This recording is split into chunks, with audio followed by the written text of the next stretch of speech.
Marshall in the middle.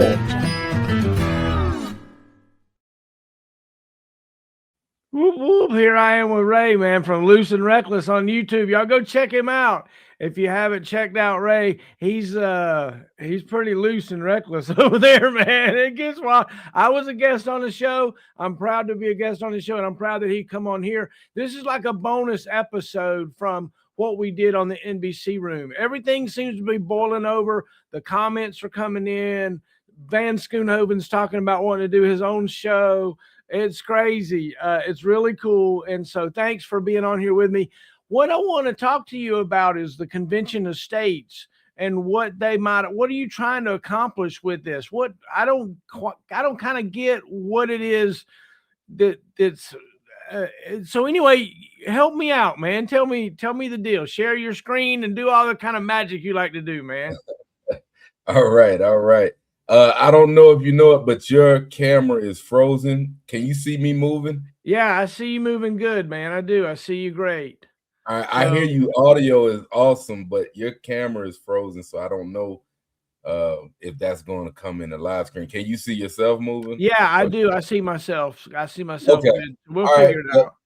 All right, sounds good, man. So, well, if you want to add to the stage, we can get right into it.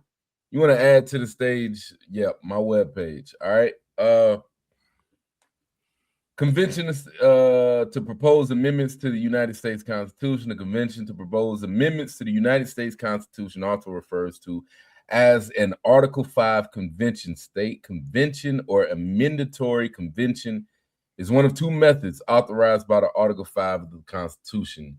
All right. This is a legitimate thing that we're going to go over today. It's nothing too deep. I want to drive too many people mad. So I have a couple things, gets directly to the point. As of now, 19 states have officially signed up for the Convention of States under Article 5 of the U.S. Constitution. These states are advocating for the amendments to impose physical restraints on the federal government and its limits to power. The articles have passed the Convention of States Article 5 resolution. These are the states that include, okay? You guys can screenshot it. You can lock it in. I don't have to read them all, but you can get it, right? Yeah. Here we have social movements. One of the biggest ones is Convention of States Action. I actually am subscribed to these people. I donate to them regularly. I kind of recommend it, but you know, we got to get to the bottom of why we're even thinking about this in the first place. Yeah. So to get to that part, why call it an Article 5 convention? Simple. To bring back power to the states and the people where it belongs. Unelected bureaucrats in Washington, D.C. shouldn't be allowed to make sweeping decisions that impact millions of Americans, but right now they do. So it all boils down to one question. Who do you think should decide what's best for you and your family? You or the feds? We vote for the American people every single time. All right, this is, of course, their movement, and I'm kind of hijacking their mission statement. Right. And I want you to understand why I'm hijacking the mission statement is because it comes from a perspective of understanding the founders. They came to a foreign land. They worked and toiled. They explored. They discovered. They fought. They went up and down questionable terrain. They weathered things they couldn't imagine, and it was all on an expedition, mostly that they never thought they had a great chance of coming back. Right? They wanted to try something new. So as they building this thing, and you have a situation where you have kings and authoritarians from where they came, they don't want to constantly be told how to do things, what to do, why to do from people that can't relate. They're no longer even understanding the problems. They don't understand what's going down on the ground. They don't have any kind of understanding and instantaneous information like we take for granted today. Today, we take for granted that at a push of a button, me and you, Top, we could talk. It feels like we're face to face again, right in my NBC room. You know, it just is what it is. And this is the modern day technology that we don't realize that 300, 400 years ago, people didn't have that luxury. You had 7 months at sea to get to England. Information passed slow. By the time you're trying to inform people of a famine, they're dead, right? But okay, well, get to the end. Get to the part where you say that's the thing that I like. Here's the problem, and here's right, the federal government will fix it, and I have to fix it. That's the thing that. Tell me what the yeah. state is going to fix versus the federal government. Help me with that. All right. So essentially, the electoral process of popular vote, electoral college, all of this is based off of demographics and where population lies, right? So you can have a large metropolitan area in one state that kind of commands and dictates the state laws. They can kind of bully the pulpit. All right. This is the simple reason why electoral college is necessary. So if you have on a larger scale a nation with different climates, different challenges, different things going on, and different ideologies that are so contrary, and you have, say, Florida having to cover down for Minnesota, and then Minnesota having to cover down in ways where they diametrically oppose each other. The Convention of States makes it so that they can lay the seeds and lay the ground soil for the seeds they want to plant for themselves, and also reap what they sow without affecting your neighbor's crops.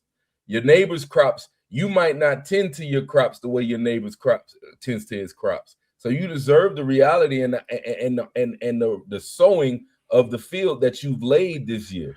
It just is one of those principles. So a convention of states is the byproduct of people saying, I no longer respect what's going on in Washington, D.C. on almost every level, whether it's the 10 months to a year that Congress is always on vacation, but they're constantly having these turmoils at the last minute that they need to settle in the last quarter of the game. But the whole time they're out there, they're just partying it up. You know, there's a lot of things that people are living on the system in a way where they're taking power and centralizing it from people that actually have to live under certain ideas, and they don't know what's going on here. You know, so the states that have already signed on to it, after 20 some odd states have signed on to it, is obviously realistic idea to think that there's a demand for it. Now, my argument is that is not the stopping point. That's actually a compromise, and secessions of states will come shortly after, especially when other states can't tie other states to their binding and their downfall if they are, you know, deep in credit, whatever, you know. All right, so we got to come out of this. You got me in a funk, man. You got me. Okay. You've lost me here. Okay, so Okay. let's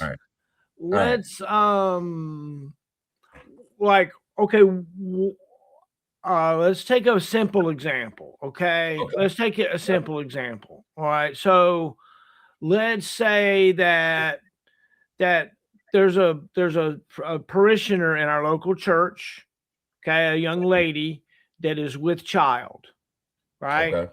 And one group wants to make sure that she gets all the care and everything that she needs to carry the child full term, and to get a solution for the baby. Maybe it goes up for adoption, but there's a group that wants to do this, and then there's a group that wants to and think that's appropriate that they take that young lady and they get her to abortion clinic and they get that child, right? And so it becomes down to, how do you then guide what's happening if they're both equally funded, if they both have equal, because there'll be a group of people on one side that will absolutely lose their mind that they're letting that person that's a member of their church go over here to this group and get taken care of in a certain way, when they're also offering a way that would be a totally different outcome for a young baby that's being born inside that womb. And so my point to you is not to talk about something so divisive, but what is it that's making us have to choose? What is it? Tell me one thing where I would say, you know what, Alabama needs to not be a part of that, because by golly, Alabama's not gonna. I mean, is it the welfare state that California has gotten themselves into with the water crisis? Or I don't quite know what would make me so anti-California or anti whoever that I want. Do you know what I mean? Help me understand what's going to want me to be I'm a friggin' Alabamian, by golly, because I know that the minute I state that, my IQ points go down 10 points. It's automatic. Okay. All right. I totally thank you for phrasing it that way. Thank you for breaking it down that way. Let me take this down to the lowest common denominator. I get where you're coming from. So we have to look at it more, even on the subject matter that you just said. I think is a way of looking at policy, right? And you want officials that can kind of reflect your ethics. You want officials, it's something as simple as, like Gary P said, the character of a person that wouldn't take back that cart is not somebody that you will want in office. You have no cognizance of those around you or care. And on a state and local elected basis, you're day to day usually with the superintendent at your school, the judge in your district, the sheriff. These municipality authorities need to have more representation in what is final for you, rather than somebody thousands of miles away if you're in California, right? There's a reason why people on the West Coast diametrically oppose what's going on in the South. Philosophically, culturally, socially, they think different and they're seeing things in a different way, and their lives are revolving around different circumstances than somebody would in West Virginia at the top of Appalachia, right? The ideas that people, yep. So in essence, the electoral college itself has always been a staple of not letting mob rule. Socrates once said, democracy is the right passage to destruction in any kind of governance. And the reason why is because the masses don't always have to know everything. It just has to be popular, right? And the electoral college, the way that the founders created this country, they built it in a manner where even if you are a minority, if you have the vote, you will have representation, because they never wanted to set up a system where people could find themselves not being able to relate to who governs them, because we didn't create kings, we created representatives. We now have a ruling class of bureaucracy that has been co-signed by our vote over centuries and has been diluted. This clause in the amendment is a rectifying restructuring of the original deal. It doesn't say that we're walking away from the table. It says that we want to reorganize, and why we want to reorganize is because we're not talking about just 13 colonies. We're not just talking about a couple 100,000 people. We're talking about 370 million people, and we're talking about people from numerous different lands and different ways they've added to the culture, different ways certain things have been taken from the culture. There's a lot of things going on in different regions that needs to be readdressed, but the fundamental principles need to be upheld. They need to be holding dear to, and I think on a state level is the best place to restart that. That's what the Convention of States really boils down to. Okay. I don't. The problem is okay. So I'm not mad enough to even worry about it yet. I don't see where Minnesota doesn't make me mad enough to want to not be in the same country as Minnesota to be. I want Minnesota to grow a pair of balls and realize that Tim Walz is a buffoon and Right. I think that eventually these people that are being ruled by masculine women instead of leaders like masculine men, that over time that those kinds of places tend to fall apart when you subject yourself to fake strength. Over time, real strength begins to show itself in ways that you don't like, and it's I think some of that's coming to pass. I think that this world is very Christian for me. I can look out and I can decide to see whatever monsters I want to look at. But if I keep like the old, bluegrass song, I decide to keep on the sunny side and look for the sunny side, that's what I'll see more of it, And so I don't, I mean, I hear you going, let's succeed for the union and let's have a convention of states, but not once have you told me give me one thing to be mad at or to want to succeed from. Not one. I think you're confusing what I'm saying, right? Okay. Being emotionally and mad is not the place to be in any kind of situation where you have to think logically, strategically, and plan for future. Do you think that it was anger that triggered Donald Trump to create Space Force? No, it's thinking about the future. There's assets floating around in the asteroid belt right between Mars. Mars is a 6 months journey at this point. We're returning rockets back to their pallets in the ocean. There's a lot of future-minded thinking that's going on. We also need to be thinking about future governance. We also need to be thinking about what we're leaving to our kids. It's not about, it's just like how I mentioned about how we're getting so soft. You pointed out the masculine women. There's an epidemic of that. But at this point, I'm at the point, I tell my wife, we laugh about it all the time, right? Like, these hoes just need to shut up. It just really, that was some really vulgar stuff. My wife says it on the same note as me, because there's a lot of them that are loud. They're the loudest minority with the loudest mouth. The average woman is not thinking about this. The average woman is not trying, especially if she's married in a productive marriage in a household where they're raising a good family. They're not combative. They're not trying to lead and demand and this and that.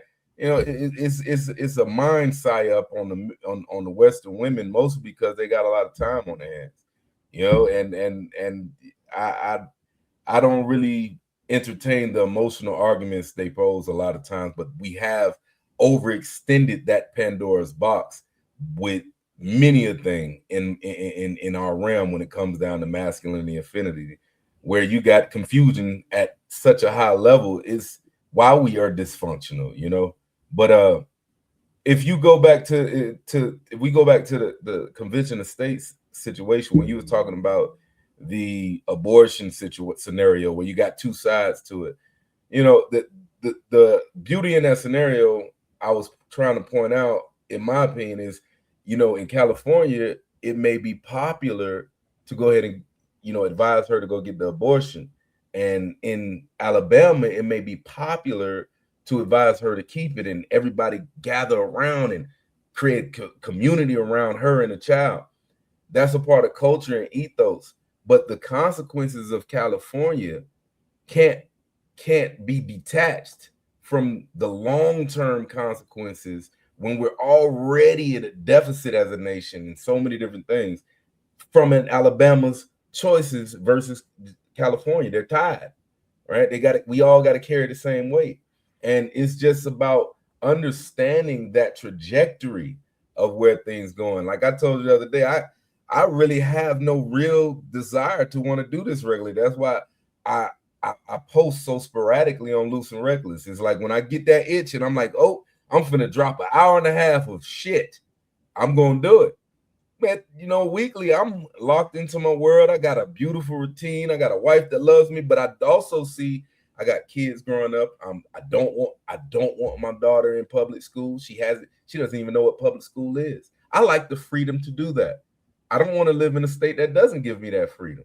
Well, you go to certain states, you can't live under that freedom. I think they should codify that and keep that their thing if that's what they're voting for. All of these topics are affected by the vote.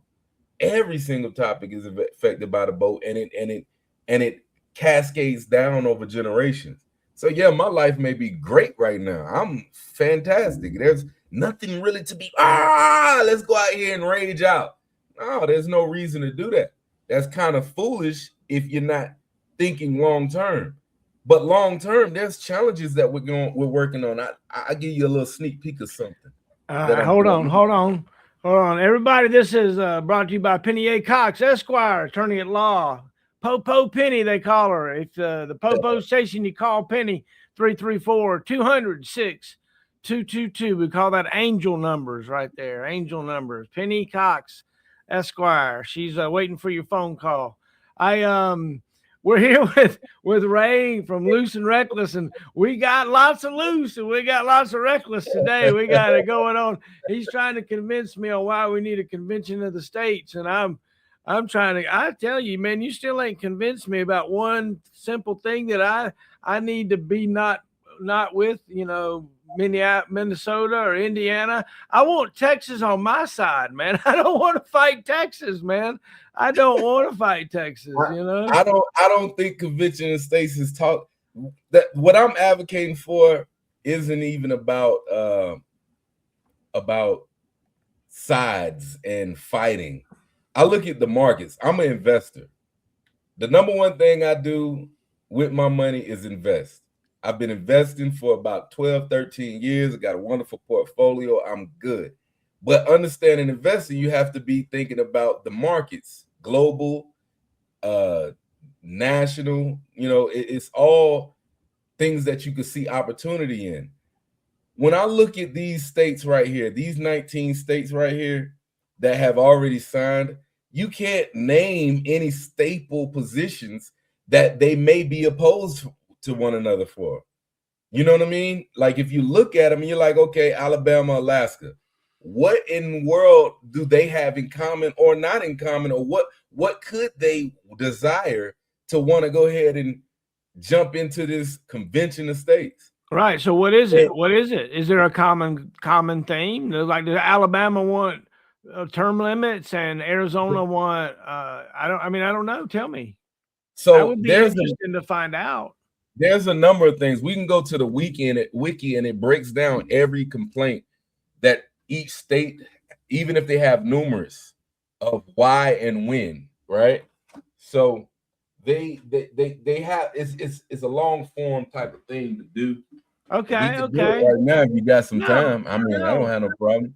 I know the thing that we got to prepare something like that, because right now, like when I go, like, okay, so I talked to my dad this morning. Okay, so Dad and I are like, he goes, I watched your thing last night, pretty good. I goes, I like your partner. He's pretty sharp.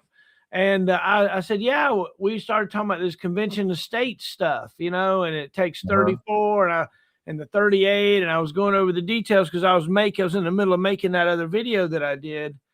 And Dad was like, well, what are we succeeding from? What are we if we're doing a convention of states, what do we want to convene? What do we want to talk about? And I just can't think of a single thing. I just can't think of anything. All right. So, let me ask you this. What was World War II about? So Germany just decided to go invade all of its neighbors, and Italy followed them, and then Japan did the same kind of thing, and it was a crazy kind of group of people that started acquiring new land for some reason. All right. So that's a good summary. But it was ideology that led those invasions. The ideology was communism. Communism has been invaded in our country since then. We let them in our society, in our education system, and there's a slow decay, a rot, so to speak, that some people are angry about and don't want. They see it, they know what's happening, and they don't want to deal with it. Okay, that is the foundational part of why those 19 states were received, like are signing up, is about Because the of fact communism. is the ideology, is the practice of socialism and Okay, communism. show me what you're talking about. Give me an example then. Okay. Virginia is our opening diatribe, right? Where was that from yesterday? Let me just add that to the stage real quick. We'll talk about that because we didn't really cover all of it. Not video file. Image.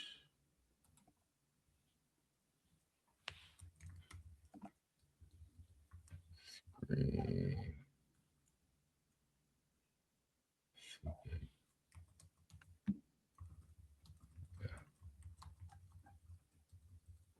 Oh, there we go. All right. So pull that up. We didn't cover all of this yesterday.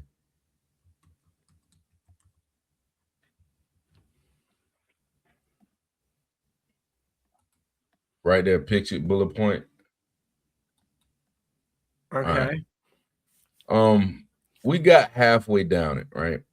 But we stopped yesterday somewhere around extended time absentee ballots can be received after election day to three days. There's a lot of corruption that's going on in certain states that is keep getting called out on repetitively, and we keep getting answers like "don't worry about it" to a large degree. There's a crackdown going on right now. I've watched numerous over just the last 3 weeks. There's a crackdown on judges, some DAs, and they're all liberals, and it's money fraud, money laundering. It's a lot of foolishness using their situation to advocate for, but it's all coming from some of the similar ideological perspective positions of power, mostly Democrats. I don't like just saying it like that because it's such a divisive thing saying Democrats, but it's coming from Democrats. And the longer we keep poo-pooing it and acting like it's not a thing, it becomes more of a thing. And over time, we're getting to where it's increasing. These new taxes that they're asking for, why is it? It's because for decades, they keep mismanaging funds, no matter what the other side is advocating for, and they keep mismanaging, and you keep trying. It's just like you being in a marriage and your wife, you go to work every day. This is how much you're bringing home, and it's $3,000, whatever, right? $3,000. But she is constantly on Amazon and she's buying $500 worth of things every day and don't care how you feel about it. And you just got to put up with it. But you don't have no other income to bring in. These things create divorces. These things create breakups. The budget is all of us. This ship that we have is all of us, but it's not just about that potential situation when it comes down to how certain people may feel about it. Some people may feel like everything is wrapped around the abortion argument. Some people may feel like everything is wrapped around the weapons argument, where there's 11% sales tax on firearms now, an extra $500 just to buy a new magazine. You have all of these extra taxes and things that people are being demanded to be confiscated from of their own labor, and some states don't want that coming there. Some states don't want to be a part of it because if they're in a federal position, they can instill that ideology over your state too, without you actually wanting that to be what you want to bring to your culture, to your neighborhood, to your streets. You don't want to bring this stuff here, but there's another agenda out here for that. And I think the idea of coming into more of a feudalist mindset state for our republic, it will do us wonders in the coming century, where we do have the wealth and everybody that's taking trips to Mars. My descendants ain't gonna be taking trips to Mars. My descendants ain't gonna be trying to colonize that. We're gonna be here trying to manage our property rights and manage our gun rights and be able to till our land. Maybe we might find other opportunities to use our land for maybe servers and data storage and You know, technology is a key, but we'll evolve. But I think that the key is to be able to hold on to our rights as what made us actually great as a country. Private property rights, ownership. You can't erode that ownership by disguising it in taxes. The more you tax, the more you take away the actual reality that you own something. You don't own your house, but you tax it too much. You really ain't owning it now. What's the purpose of paying it off? You know, so it's a lot to it in that aspect of it. I agree. I agree. You know. All right. Well, hey, thanks for hanging out with me and telling me about the Convention of States and what everyone might desire. I think we've done a good job. So we're going to wrap it up and hey, everybody, till next time. This is sponsored by Penny A. Cox, Esquire, for all your attorney needs. If the popo's chasing you, call Penny, everybody. All right. Why did everybody call you? I keep wanting to call you Gnome. Why did everybody call you Gnome? Why was that? Who brought that back up? It's in my head. I can't get it out of my head. The people called you Gnome. What was that about? No, you did that. It's tatted right there. Oh, it is.